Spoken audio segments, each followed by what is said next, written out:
Think about the last time you tried to learn a new language. Or, honestly, even just the last time you had to pitch a really complex idea at work. Oh, yeah. That's universally stressful. Right, you probably felt this intense, almost suffocating pressure to just be mechanically perfect. Exactly. Like we are taught to view communication like we're building a luxury watch or something. Oh, that's a great way to put it. Yeah, you have to memorize all the tiny grammar gears, and then you carefully slot the vocabulary cogs into exactly the right place, and you just pray the whole thing ticks flawlessly. Because if one piece is out of A place. watch is broken, Yeah. and you look foolish. Yeah, that analogy captures the anxiety perfectly. We treat language like it's this binary math equation. Totally. Like we're conditioned to believe a sentence is either 100% grammatically correct or it is entirely worthless. Right, there's no in between. None. And that creates an environment where people are simply too terrified to even open their mouths. Well, today we are dismantling that expectation completely. We're doing a deep dive into an incredibly comprehensive guide. It's a textbook introduction titled English Communication 1 Made Clear, a gentle guide to reading, listening, and expressing your ideas. And it really lives up to that title. It is gentle. It is. When you read through this source material, that rigid mechanical view of language, it just vanishes. It's replaced by a landscape that is so forgiving and practical and highly human, really. Yes, the goalpost completely shifts from this performance of perfection to a tool for actual connection. So our mission today is to pull out the most surprising shortcuts from this text to help you move from passive, fearful memorization to active, confident communication. Okay, let's unpack this. Well, the source material fundamentally restructures how a learner approaches information. Right. We have to look at the first massive barrier people face, particularly when trying to read a new language. Oh, the reading part is so daunting. It is. The text identifies this as the trap of perfect translation.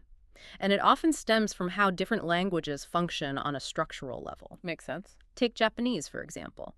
In Japanese, the grammatical role of a word is often dictated by particles. Right, those are those small markers attached to the ends of words. Right, exactly. Because those particles explicitly tell you what the word is doing, you can sometimes, scramble the order of the words. Oh, and the sentence still makes sense. Right. But English does not have those markers.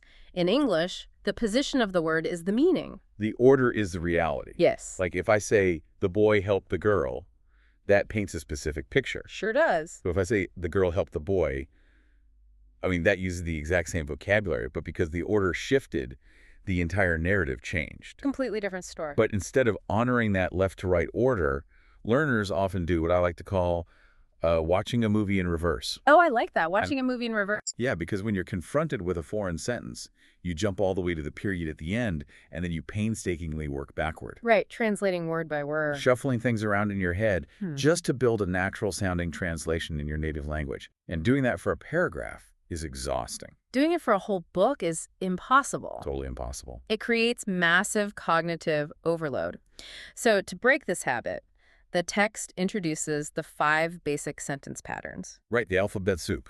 Yeah, you might have seen these as intimidating acronyms on a grammar test, like SV, SVC, SVO, SVOO, and SVOC. Okay, let's actually define that alphabet soup for a second so it makes sense. Please do. So the S is the subject, right? Who or what the sentence is about. Exactly. The V is the verb, the action. The O is the object, the thing receiving the action. And the C is the complement, which is a word that gives more information about the subject or the object. Spot on. And by understanding those components, you realize that every single English sentence, no matter how long or complex, is built on one of those 5 basic frames. It's just 5 blueprints. Right. So the book introduces this concept called reading in meaning groups. Because English relies on word order, you can finally stop reading the movie in reverse. Thank goodness. You just move left to right, chunking the sentence into its logical pieces. The analogy the book uses here is so brilliant. It compares English sentences to physical buildings. Yes, the building analogy. Like when you walk up to a massive, terrifyingly long sentence, you shouldn't be looking at the wallpaper or the furniture first. No, you'd get totally lost. Right. You only need to look for the structural pillars, and the pillars are just the subject and the main verb. Who is this about and what are they doing? Exactly. Everything else, the adjectives, the adverbs, the time it happened, the place it happened, that is all just extra information attached to the frame. Just decoration. Yeah. Find the pillars, and the building won't collapse on you. What's fascinating here is how this concept of prioritizing the pillars applies directly to spoken language as well. Oh, man.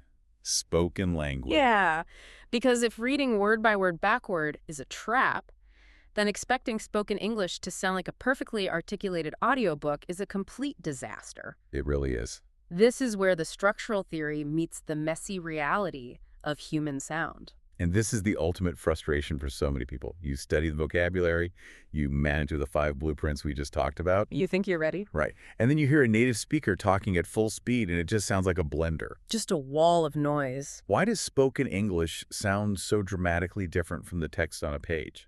Like, why are half the syllables seemingly swallowed? Well, it comes down to stress and connected sounds. English is what linguists call a stress-timed language.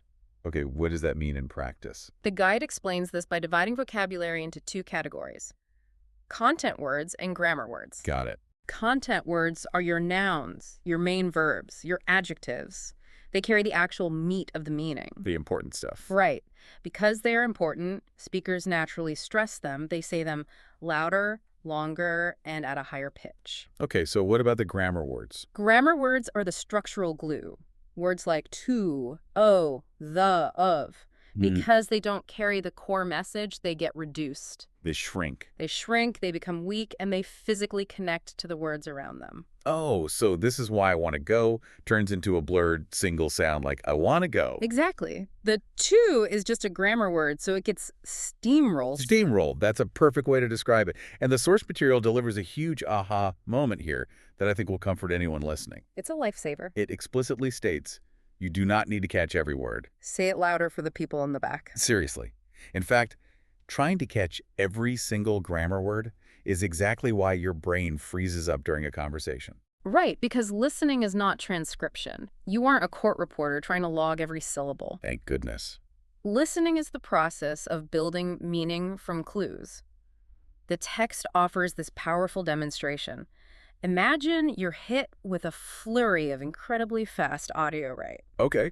But out of that whole messy sentence, you only manage to catch the stressed content words. You hear movie, Saturday, friend, and station. Wow. Okay. Even though I completely missed the verbs and the prepositions, I know exactly what is happening there. You do. Yeah, someone is making plans to watch a film with a buddy at the train station this weekend. Exactly. I didn't need to hear I'm going to the, or with my haze, to predict the situation. You just built the meaning from the pillars. And to train this specific skill, the book shares a very practical 3-step listening method. Oh, I love actionable steps. What are they? Step 1 is simply to catch the topic. Are we talking about a school project, a weekend trip, or a political debate? Just general context? Right. Step 2 is to catch the key information, those heavily stressed content words we just mentioned. The movie and Saturday words. Yes. And step 3 is checking the details. Did they say this Saturday or next Saturday? The liberation here is in the math, honestly. How so? The book basically tells you that if you listen to a spoken sentence and you only understand 30% of it, that is not a failure. Not at all. It is a necessary stepping stone. You catch 30% today, you figure out the topic, and your brain is better prepared. The next time you hear it, that comprehension bumps to 40%. It compounds. Exactly. Yeah. You're just standing under this waterfall of sound, holding out a cup and catching whatever water you can. That's a beautiful image. But once you learn how to stand under that waterfall without panicking, the challenge shifts. Right. You can't just stand there forever. No, you have to start generating your own water, so to speak. You have to build your own thoughts. And that requires materials, which is why the text moves deeply into vocabulary acquisition. But it warns us against treating words like isolated trading cards. Yes. Memorizing a single vocabulary word and its dictionary definition is like buying a steering wheel, bringing it into your living room, and acting like you own a functioning car. It doesn't work that way. You just have one piece of a system. The text focuses incredibly heavily on what it calls collocations. These are words that naturally partner up. Right. They are best friends in the language. Because direct one-to-one translation fails spectacularly when it comes to collocations. Oh, it really does. You might know the English word for make and the word for homework, but if you combine them based on the logic of your native tongue, it sounds unnatural. Right. Native speakers don't make homework, they do homework. Exactly. They don't drink heavy tea, they drink strong tea. But they do experience heavy rain, not strong rain. See?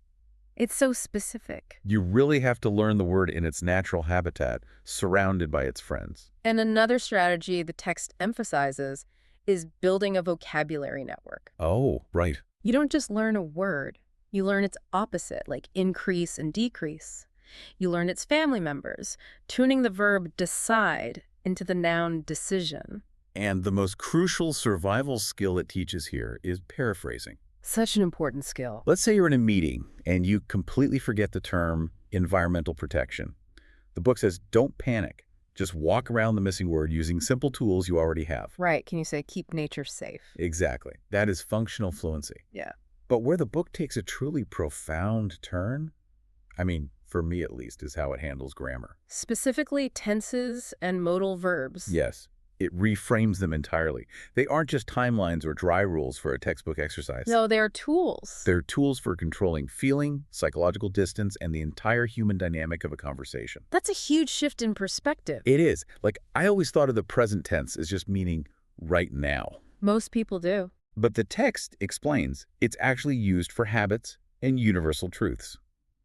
If I say water boils at 100 degrees, I use the present tense because it is a permanent fact of reality. It's not just happening at this exact second. Right. But the past tense is where it gets incredibly nuanced. It isn't just about yesterday. It creates psychological distance. Yes. Consider the difference in how a request lands. If you approach someone and say, I want to ask you a question, the demand is immediate, right? It's in their face. It feels a little aggressive, honestly. It does. But if you shift it to, I want to ask you a question, you are still asking in the present moment. Right. However, the past tense softens the approach. It creates a buffer of politeness. It distances the demand, making it less confrontational. Wow. And modal verbs do the exact same thing for the emotional flavor of a sentence. Words like can, must, should, and will. Right. If we connect this to the bigger picture of human interaction, modal verbs act like a mixing board for a relationship. Oh, I love that analogy. A mixing board. Yeah. If a manager tells an employee, we must reduce our budget, that must establishes a rigid, urgent hierarchy. It's an order. There's no room for discussion. But if the manager shifts that modal verb and says, we should reduce our budget, the tension completely de-escalates. Should softens the directive into a shared recommendation or opinion. Exactly. The book wants learners to see these grammar points not as test questions, but as levers you pull to control the tone and the psychological safety of the room. But, here's the catch. What's the catch? Here's where it gets really interesting. You can study all the collocations. You can master the psychological distance of the past tense. You can modulate your tone perfectly. Oh, I know where you're going with this. But the second you step in front of another human being to speak, pure biological fear takes over. You freeze. Oh, yeah. The transition from academic theory to a live, unpredictable interaction. It's terrifying. It's the ultimate test. But the text offers the most comforting rule I have ever seen in a language guide to combat this exact fear. It says, a conversation is not a place for perfect English. Wow. It argues that short English is actually strong English. That is so counterintuitive to how we're taught. Right. You do not need to craft an elegant, complex, multi-clause sentence in your head before you are allowed to open your mouth. You just state your idea, add a reason, and give an example. Keep it simple. I think music is important. It helps me relax. I listen to it every day. 3 very short, technically simple sentences. But the communication is flawless. And the text deeply explores interaction skills, proving that the secret to a great conversation isn't delivering long, flawless monologues. Nobody wants to listen to a monologue anyway. Exactly. It is the ability to keep the ball in the air, and you do that by asking follow-up questions. Right. If someone speaks to you and you just reply yes or no, the door slams shut, the interaction dies. Yeah, you're giving them nothing to work with. The book teaches the strategic deployment of questions. Yes-no questions are great for getting your footing, but what questions, who, what, where, when, why, what forced the other person to elaborate and keep the dialogue flowing. And the absolute best part of this section is how it frames confusion. Oh, this is so important. For a lot of learners, having to say pardon, or could you say that again? Yeah. Feels like a crushing defeat. It feels like you're admitting you aren't smart enough to keep up. Exactly. But the book frames asking for clarification as a core, high-level communication skill. It rebrands confusion as engagement. Yes. When you stop a conversation to adjust and check, meaning when you say, wait, do you mean the train station near the school or the one downtown? You are actively participating. You're in it. You are showing the speaker that you value their message enough to ensure you've received it correctly. It is a tool of connection, not a symptom of failure. I love that. It takes so much pressure off. But I'm going to push back pretty hard on the next section of the guide. Oh, let's Yeah. hear it. We've talked about braving imperfect conversations, stumbling through short sentences, actively wrestling with meaning. But the source material devotes an entire chapter to tackling big, modern social topics. And it explicitly brings up artificial intelligence. Right. The AI dilemma. Let's be real. We live in a world where I can open an app, dictate a messy, broken thought into my phone, and it will instantly generate a beautifully structured, culturally appropriate, grammatically flawless paragraph. It's true. The tech is incredible. Right. So if I'm trying to debate a complex issue like environmental policy with someone or write a sensitive email to a colleague overseas, the final product is what matters. If an AI gets that perfect message across, why on earth shouldn't I just let it do the heavy lifting? Isn't the point of all this just to be understood? I hear that argument constantly. And it forces us to define what communication actually is. Yeah. The text addresses this head-on with its rules for learning English in the age of AI. It makes a hard distinction between a single transaction and long-term capability. A single transaction. Yeah. If your only goal in life is to fire off one specific email, sure, the AI accomplishes the task. But if you rely on the machine to structure your thoughts, you are outsourcing your cognitive growth. But wait, if the result is a flawless email, why does my cognitive growth matter in that moment? My boss doesn't care if my brain grew. My boss cares that the email makes sense. Because your career and your life do not solely consist of asynchronous emails where you have time to consult an app. Well, fair enough. True human connection happens in live meetings, over a dinner table, in the spontaneous moments where a thought must be articulated in real time. Where you can't just pause and ask a chatbot. Exactly. If you've never wrestled with the logic of constructing an argument yourself, if you haven't practiced choosing between we should and we must, you won't have the mental scaffolding to navigate a live conversation. Ah, I see. The text explicitly warns that letting technology speak for you strips you of your authentic voice. You become dependent on an algorithm to dictate your personality. That's a little scary, actually. It is. The AI is a brilliant co-pilot for checking your work and practicing, but it cannot be the captain of your mind. And the book actually provides a framework to prove you don't need an AI to tackle intimidating social topics like technology, climate change, or cultural differences. Right, you can handle profound subjects using very simple language. If you use the ORE formula, opinion, reason, example. It is a logical structure that scales up beautifully. You can use it to talk about your favorite video game, or you can use it to discuss plastic waste in the ocean. The structure remains the same. How does that look in practice? Well, I think we should reduce single-use plastics. That's your opinion. Okay. This is because microplastics are entering the food chain.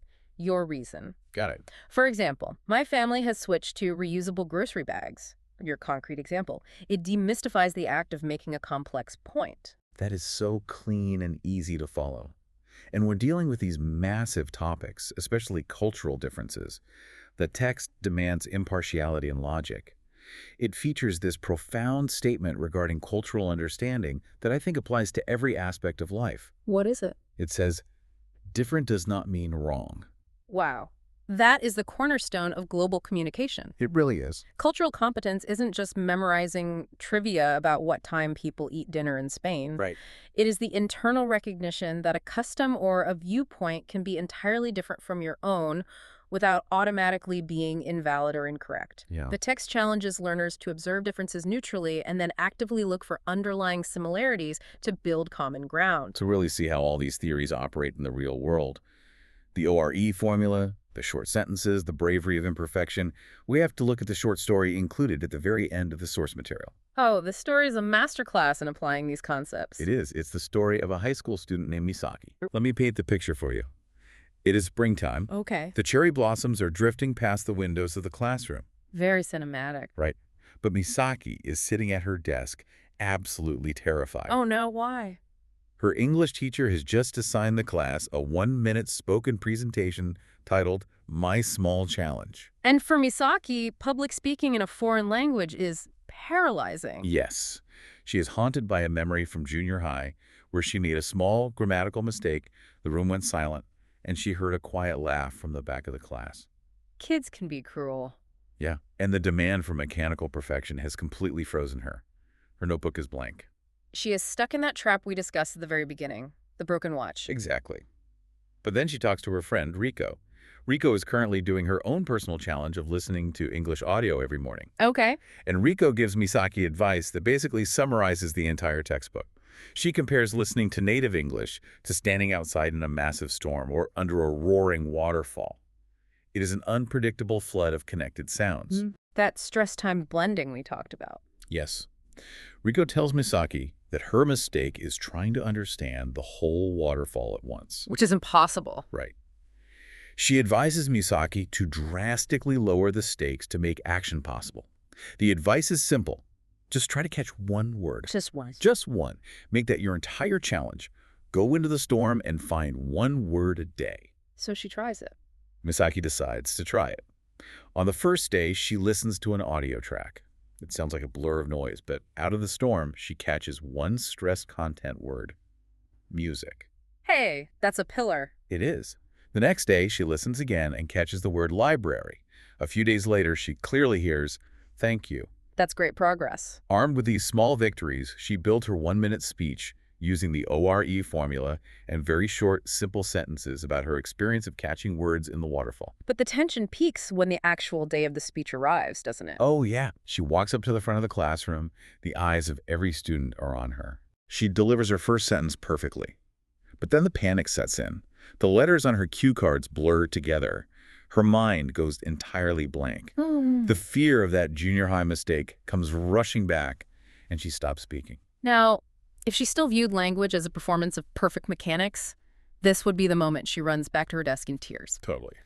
But Misaki had prepared what the textbook calls emergency sentences. Yes. She takes a deep breath. She abandons the perfectly memorized script she had written, and she falls back on a short, imperfect emergency thought. What does she say? She looked at the class and says, "I find one word." Wow. It isn't a complex, multi-clause masterpiece. Yeah. But she finishes her presentation. She sits down with this overwhelming realization. Her grammar wasn't flawless. She lost her place. She stuttered, but she communicated her idea to the room. The connection happened. Exactly. The story ends with her profound realization. Small words can be strong. That is a beautiful encapsulation of the text's philosophy. She refused to let the fear of a broken watch stop her from telling the time. Oh, I love that. She prioritized connection over perfection. So what does this all mean for you? Whether you're navigating a new language, preparing for a high-stakes corporate presentation, or just trying to express a complicated feeling to someone you love, the goal is never mechanical perfection. Perfection is a myth. It's a myth that keeps us silent. The real goal is connection. As the text so beautifully summarizes its entire mission, English is not a wall, it is a door.